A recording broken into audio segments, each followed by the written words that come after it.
Hello, yes,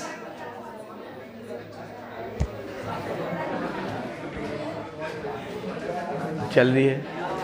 हाँ, revision start करेंगे Indian eco के first chapter on the eve of independence. देखो इधर, इस चैप्टर में मैंने आपको 6 अलग अलग इंडिकेटर्स में यह समझाया था कि अंग्रेज जब भारत छोड़ के गए तो हमारी हालत कैसी थी।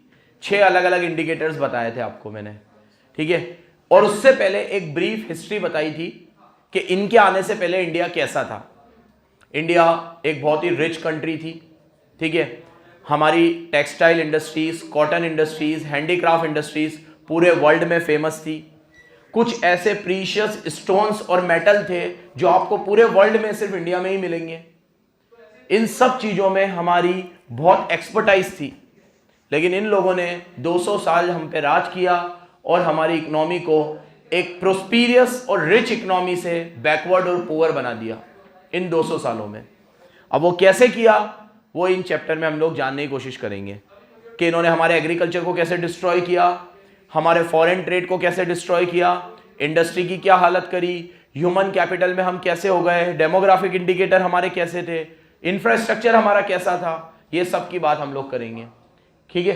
तो सबसे पहले इंट्रोडक्शन में मैंने दे रखा है, India was independent and self reliant and prosperous economy before advent of British rule. Britishers के आने के पहले हम कैसे थे, रिच थे और एक प्रोस्पीरियस और एक रिच इकोनॉमी हम लोग थे 18th सेंचुरी में। कब तक, बिगनिंग में। और 18th सेंचुरी के अराउंड ये लोग आए, 19th सेंचुरी ये लोग रहे, ठीक है। और इन 150-200 सालों में तबाह करके चले गए। और आपने सुना भी होगा कई बार कि इंडिया को सोने की चिड़िया कहते थे, ठीक है। तो गोल्डन स्पैरो हम लोग क्यों कहते थे इसको, ठीक है। पैसा होगा हमारे पास, ऐसे मेटल्स थे, ऐसे मिनरल्स थे, तभी तो कहते थे। दूसरे में मैंने दे रखा है, इंडिया डेवलप थी हैंडीक्राफ्ट इंडस्ट्री, कॉटन इंडस्ट्रीज की वजह से। तीसरे में दे रखा है, हमारी इकोनॉमिक पॉलिसीज बहुत अच्छी थी, लेकिन हमारी इकोनॉमिक पॉलिसीज को डिस्ट्रॉय किया गया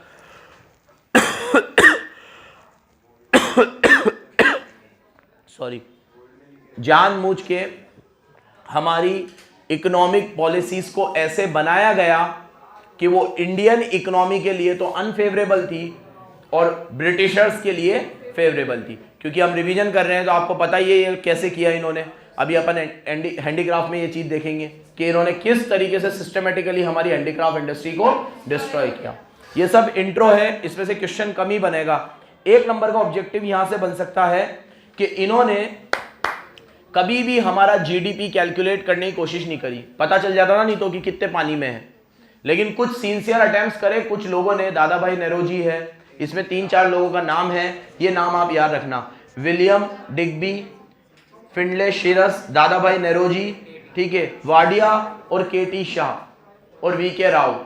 ये कुछ ऐसे नाम हैं जिन लोगों ने इंडिया के जीडीपी को और इंडिया के स्टेट्स को कैलकुलेट करने की कोशिश करी थी। मतलब इन्होंने पता लगाया कि एग्रीकल्चर में कितने लोग हैं, इंडस्ट्री में कितने लोग हैं, हम लोग किस सेक्टर से कितना कमा रहे हैं, ओवरऑल इंडिया की हालत कैसी है, ग्रोथ रेट कैसा है। तो इनको पता चला कि इंडिया का जीडीपी का ग्रोथ रेट 2% से भी कम है। कितना है, और इतने बड़े देश में अगर हम 2% से भी ग्रो ना करें तो कितनी बेकार बात हो जाती है, ठीक है। तो ये लाइन अंडरलाइन कर लेना तुम कि individual attempt made by some expert, इन लोगों ने, इनके नाम याद रखना, इन लोगों ने हमारे जीडीपी को कैलकुलेट करने की कोशिश करी थी। और उससे क्या रिजल्ट सामने आया था कि हमारा जीडीपी का ग्रोथ रेट 2% से भी कम था। ये लाइन टिक कर लेना, growth of the aggregate GDP was less than 2%। अब अपन एक एक सेक्टर की बात करेंगे कि हमारी इकोनॉमी कैसी थी ऑन ईव ऑफ इंडिपेंडेंस। देखो, सबसे पहले ऑब्वियसली क्योंकि इंडिया में है तो एग्रीकल्चर से ही शुरुआत होगी। तो पहले अपन कौन से सेक्टर की बात करेंगे, जब ये लोग हमारे यहां रूल कर रहे थे तो डायरेक्टली और इनडायरेक्टली 85% जो हमारी पॉपुलेशन थी वो किस पे निर्भर थी, फार्मिंग पे, एग्रीकल्चर पे, डायरेक्टली और इनडायरेक्टली। अब आप सोचो 100 लोग अगर भारत में रहते हैं तो उसमें से 85 लोग, 85 तो कहां इंगेज्ड है, एग्रीकल्चर में।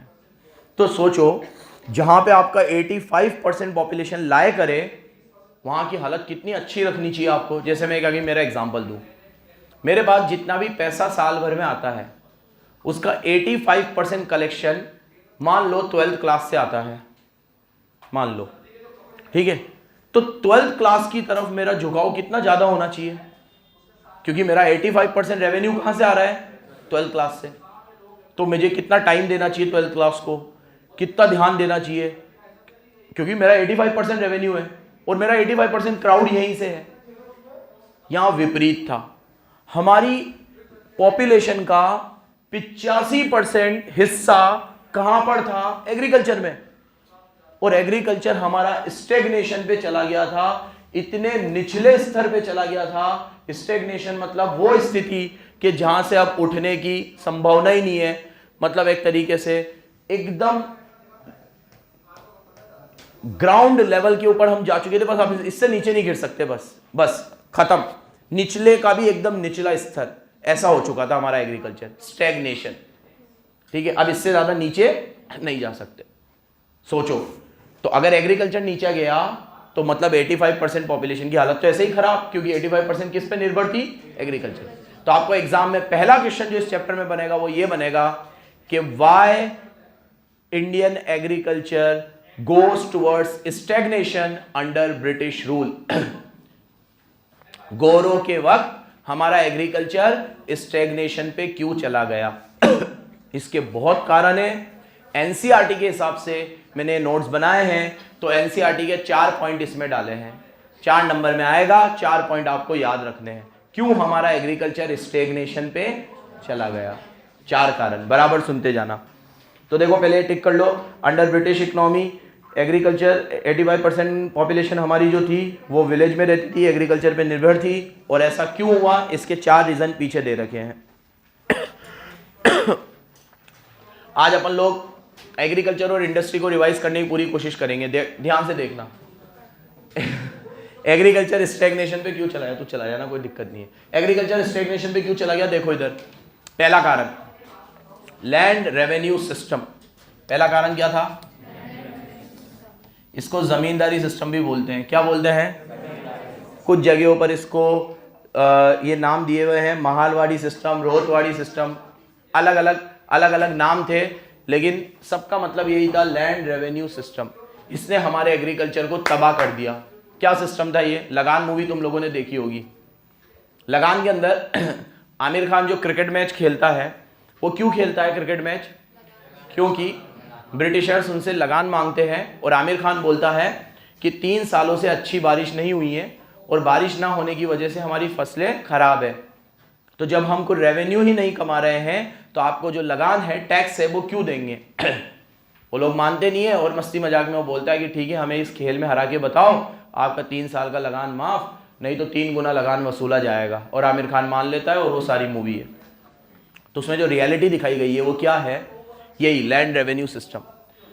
अंग्रेज क्या करते थे, हमारी ही जमीनों के ऊपर हमसे ही खेती करवाते थे, उसका मालिकाना हक भी हमें नहीं देते थे और कहते थे तुम इस पे जितनी भी खेती करोगे तो ये जमीन तो सरकार की है, तो तुम्हें इसके ऊपर टैक्स देना पड़ेगा, लगान देना पड़ेगा। लगान, टैक्स, चुंगी, कोई भी नाम दो इसको।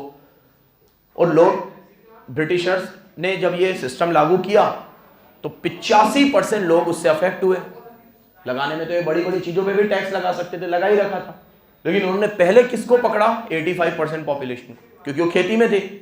जब भाई हो कहां खो जाता है, यहां ध्यान दे, तो जब इन लोगों ने टैक्सेस लगाए तो एग्रीकल्चर में किसानों की कमर टूट गई। 100 रुपए आते मान लो खेती करके, तो 50-60 रुपए तो इनको टैक्स दे देते, बाकी बीज खरीदा, ठीक है, दूसरी चीजें खरीदी, उसमें खत्म, तो किसान की हालत नीचे के नीचे ही रही। इतने भयंकर बैकवर्ड रहे कि आज तक भी किसान की स्थिति अच्छी नहीं हुई। ठीक है, आज भी आपको जितने भी लोग बिलो पॉवर्टी लाइन मिलेंगे, आप उनका रेशो निकालोगे तो उसमें 60 to 70% फार्मर्स ही होंगे। जबकि इनके जाने के बाद भारत सरकार ने बिल्कुल विपरीत किया। आज हमारे देश में एग्रीकल्चर पे डायरेक्टली और इनडायरेक्टली कोई टैक्स नहीं है। तुम अगर खेती बाड़ी करके करोड़ों रुपया भी कमाते हो ना, तो कोई टैक्स नहीं हमारे देश में एग्रीकल्चर पे। तो जैसे ही ये ब्रिटिशर्स गए, तो इनकी सबसे पहली खराब चीज को हमने क्या सही किया कि हमने एग्रीकल्चर को टैक्स फ्री किया। क्या किया? आप लोग अभी 12th क्लास में हो, जैसे ही आप आगे जाओगे तो आप इनकम टैक्स पढ़ोगे, जीएसटी भी पढ़ोगे, और आपको पता चल जाएगा कि कोई सा भी टैक्स भारत में एग्रीकल्चर पे नहीं लगता। और इन्होंने क्या कर रखा था, इतना टैक्स लगा रखा था लैंड के ऊपर कि आप जितनी भी खेती करोगे उसका 1% आपको टैक्स में देना पड़ेगा। उसको नाम दिया इन्होंने लैंड रेवेन्यू सिस्टम, और कहा कि इससे सरकार की आमदनी बढ़ेगी, सरकार की आमदनी बढ़ेगी तो इससे हम रोड बनाएंगे, ये करेंगे, वो करेंगे, इंडिया को वाइब्रेंट इकोनॉमी बनाएंगे। ऐसा सपना इन्होंने दिखाया। और वाइब्रेंट तो कुछ नहीं होता था, वो टैक्स के पैसों से ये लोग खाते थे, पीते थे, मजे करते थे। राजा महाराजाओं का रूल था, सरकारें तो चुन के आती नहीं थी, वो लोग रूल करते थे और किसान मरता चला गया। तो पहला कारण था हमारे स्टेग्नेशन पे जाने का लैंड रेवेन्यू सिस्टम। क्या लिखोगे इसमें कि सरकार ने, मतलब ब्रिटिश गवर्नमेंट ने एग्रीकल्चर के ऊपर, लैंड के ऊपर क्या लगा दिए, टैक्सेस, कि अगर आपको ये एग्रीकल्चर के लिए लैंड यूज करनी है तो यू हैव टू पे हैवी टैक्सेस। और वो तब भी देने पड़ते थे जब हम लोग उससे उतना फसल भी ना उगा पाए। वो आमिर खान यही तो बोलता है कि हम, एक मूवी में डायलॉग है जहां पे आमिर खान बोलता है कि हम हर साल तो दे ही रहे थे ना, हमने कभी मना नहीं किया, लेकिन पिछले इतने सालों से तो बारिश ही नहीं हुई है हमारे गांव में और सूखा पड़ा है, इतनी बुरी हालत है, तो हम अब क्यों दे, जब हमने कुछ कमाया ही नहीं है तो टैक्स किस चीज का दे। तो इतने रिजिड थे ये लोग। आज भी तुम देखो, आज मेरी कोचिंग अच्छी चल रही है, मैं इनकम टैक्स भरता हूं, कल खुदा ना खास्ता कोई डाउनफॉल आ गया, मेरी नहीं चली, तो मैं सरकार को बोल दूंगा मेरी इनकम नहीं है, तो सरकार माथे थोड़ी मांगेंगी मेरे से, इनकम ही नहीं है तो इनकम टैक्स कहां से भरूं। उस समय कितना उल्टा सिस्टम होगा, सोचो कि भाई कमाओ या मत कमाओ, ये तो जमीन का रेंट है, ये जमीन के ऊपर तो टैक्स आपको देना ही पड़ेगा क्योंकि जमीन आप यूज कर रहे हो। उस जमीन भी इनके बाप की तो थी नहीं, ये तो खुद बाहर से आए थे, तब भी इतना टैक्स लगाया जाता था। तो देखो, the prominent cause of the new system of land revenue was introduced by British rulers. किसने शुरू किया था ये? इसके 3 नाम थे, जमींदारी सिस्टम, मालवाड़ी सिस्टम, रोतवाड़ी सिस्टम। सबका एक ही मतलब था, जिसके अंदर लैंडलॉर्ड जो होते थे वो जमीन के ऊपर क्या लेते थे, टैक्स लेते थे, और सरकार भी उसमें से एक हिस्सा लेती थी। इससे फार्मर्स की कमर टूट गई। तो पहला कारण हमारा लैंड रेवेन्यू सिस्टम। दूसरा, high degree of vulnerability. Vulnerability का मतलब होता है weakness, more prone to weakness. क्या मतलब होता है, क्या मतलब होता है, मोर प्रोन टू वीकनेस। इधर देखो, एग्रीकल्चर की हालत ऐसी है कि एग्रीकल्चर में बहुत सारी वीकनेस है। सबसे बड़ी वीकनेस, एग्रीकल्चर क्लाइमेट और सीजन पे निर्भर है, ठीक है, मॉनसून पे निर्भर है, ठीक है। खारिफ का जो सीजन होगा उसमें तुम वही फसल उगा सकते हो जो खारिफ में है, राबी में वही उगा सकते हो जो राबी में है। एग्रीकल्चर एक सीजनल एक्टिविटी है, पूरे 12 महीने नहीं चलता और डिपेंड है मॉनसून पे, और मॉनसून हमारे हाथ में है नहीं। तो इस वीकनेस की वजह से हमारा एग्रीकल्चर डाउनफॉल पे आया, क्योंकि इस वीकनेस को दूर करने के लिए ब्रिटिश गवर्नमेंट ने कोई भी मेजर स्टेप्स नहीं लिए। जैसे आज अगर मुझे पता है कि मैं जापान में रहता हूं, अर्थक्वेक ज्यादा आते हैं, तो वहां की सरकार ने क्या करा है, कल मैंने आपको किसी लेक्चर में बताया कि अभी न्यू ईयर पे वहां पे भयंकर वाला अर्थक्वेक आया, इतना भयंकर अर्थक्वेक कि अमेरिका जैसे डेवलप्ड कंट्री में भी अगर ये अर्थक्वेक आता ना, तो जानकार लोग ये कहते हैं कि कम से कम 2000 लोग मरते हैं। अमेरिका में भी आता तो, इंडिया में तो गिनती नहीं थी, तो भी 56 लोग मरे जापान में, सिर्फ 56, due to their disaster management techniques. कि इन लोगों ने ऐसी ऐसी व्यवस्थाएं कर रखी है जापान में, घर इस तरीके से बना रखा है कि ये लोग इतने बड़े बड़े डिजास्टर्स को भी झेल लेते हैं। तो सरकार करती है ना ये सब। तो एग्रीकल्चर हमारा वीकनेस है क्योंकि ये मॉनसून पे डिपेंड है, लेकिन ब्रिटिश गवर्नमेंट ने कोई भी ऐसी स्टेप्स नहीं ली जिससे हम इस वल्नरेबिलिटी को दूर कर सके। आज सपोज करो कि अगर बारिश नहीं आएगी, ठीक है, तो उसका ऑल्टरनेट ढूंढेंगे, ठीक है, या ज्यादा बारिश आ जाएगी तो उसका ऑल्टरनेट ढूंढेंगे कि फसलों को कैसे बचाना है, ठीक है, स्टोरेज के लिए व्यवस्था बनाएंगे। ये सब आज सरकार कर ही रही है ना, इतने 70 सालों से जब हम आज़ाद हुए, लेकिन ये उनके 200 सालों में ऐसा कुछ भी नहीं हुआ। तो इससे भी हमारा एग्रीकल्चर बहुत डाउनफॉल पे आ गया, क्योंकि ये बहुत वल्नरेबल है और इसमें गवर्नमेंट को इनिशिएटिव करना पड़ता है, लेकिन उन्होंने कोई ऐसे इनिशिएटिव्स नहीं लिए, ना तो फार्मर्स की इनकम बढ़ाने को, ना क्रॉप्स को प्रोटेक्ट करने को। देखो, British ruler did not give any attention to improve the irrigation facility, ना इन्होंने सॉइल की प्रोडक्टिविटी पे ध्यान दिया, ना टेक्नोलॉजी को अपग्रेड किया, कुछ भी नहीं किया। एग्रीकल्चर सेक्टर को खुदा भरोसे, अल्लाह भरोसे, भगवान भरोसे छोड़ दिया कि जो होगा देखा जाएगा, बारिश आई तो ठीक, नहीं आई तो ठीक, तुम्हारी एस्तेस, ठीक है, हमें कोई इससे लेना देना नहीं है। और देखो एक बात सुनो, कोई भी गवर्नमेंट हो, हमारे यहाँ भी अलग अलग तरह की पॉलिटिक्स है, अलग अलग तरह की विचारधारा है, अलग अलग तरह की आइडियोलॉजी है, लेकिन जितनी भी गवर्नमेंट हो, कांग्रेस हो, बीजेपी हो, अलग अलग तरह की रीजनल पार्टीज हो, तुम देखना जब भी वो लोग पावर में होते हैं तो किसान अगर सामने है ना तो सब पॉलिसी फिर खत्म हो जाती है, फिर जो किसान बोलेगा ना वो चलता है, क्योंकि 2 वक्त का खाना हमें वहीं से मिलना है। तो उनको उनके हाल पे नहीं छोड़ा जा सकता, पॉलिसीज तो आपको बनानी ही पड़ेगी, ठीक है, लेकिन इन्होंने कुछ भी नहीं किया, कोई ऐसे लॉ ऐसे नहीं बनाए जिससे हम लोग इनकी इकोनॉमिक पोजीशन या सोशल स्टेटस को अच्छा कर सके, तो उससे एग्रीकल्चर नीचे आ गया। तो पहला कारण था लैंड टेन्योर सिस्टम, दूसरा कारण था वल्नरेबिलिटी, तीसरा कारण कमर्शियलाइजेशन। इन्होंने हमें सब्सिस्टेंस फार्मिंग से कमर्शियल फार्मिंग पे ले गए। कहां ले गए? सब्सिस्टेंस फार्मिंग से। पहले हम लोग करते थे फार्मिंग, इतना ही माल बनाते थे हम लोग, या इतना ही क्रॉप्स प्रोड्यूस करते थे जो हम लोग कंज्यूम करें, और बाटा सिस्टम चलता था, हम एक को क्रॉप देते थे, दूसरे से उसका क्रॉप ले लेते थे, और ये बाटा सिस्टम चल रहा था। इन्होंने कहा नहीं भैया, तुम तो फूड क्रॉप की जगह कैश क्रॉप उगाओ। तो इन्होंने ज़्यादा हमें कि भाई आप वीट, ठीक है, जो भी आपका गेहूं हुआ, बाजरा हुआ, चावल हुआ, दाल हुई, शुगर केन हुआ, इन्होंने कहा इन सब चीज़ों से अपना फोकस शिफ्ट करो, सिल्क प्रोड्यूस करो, कॉटन प्रोड्यूस करो, और ये क्या करो, ब्रिटिश इंडस्ट्रीज को बेचो। ब्रिटिश इंडस्ट्रीज से माल बनाएगी, उससे तुम्हें पैसे आएंगे, ठीक है। इस तरीके से उनको इनकरेज किया कि वो सब्सिस्टेंस फार्मिंग से कमर्शियल फार्मिंग पे आए, या ऐसा बोलूं फूड क्रॉप से कैश क्रॉप पे आए। क्या बताओ, इससे क्या नुकसान होगा? बोलो, एग्जाम में आएगा कमर्शियल फार्मिंग से क्या नुकसान होगा हमें? और